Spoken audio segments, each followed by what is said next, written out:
little shock value that I have there in order to then introduce the alter ego for Rolls-Royce, the Black Badge Ghost. So Black Badge is available at the same time as Ghost from December production of this year in our Series 2 variant. And it has all of the Black Badge features that you know and love, but they have been reimagined and even enhanced for the Series 2.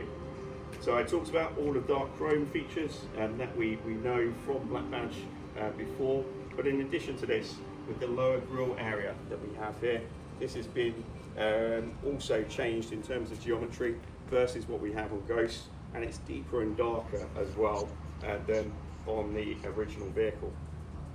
As we go around to the side of the car, the thing to really notice from my side is these new Black Badge wheels.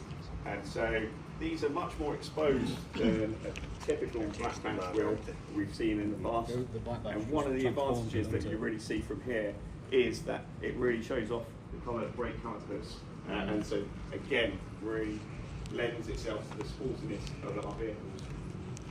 One thing from a product perspective, which I've been trying to get for such a long time, we finally have managed to do this, is black door handles. They're now part of the package for Black Badge. And then on the rear, when you look at the tail lights are in dark chrome rather than the traditional chrome that you'll see on Ghost. When we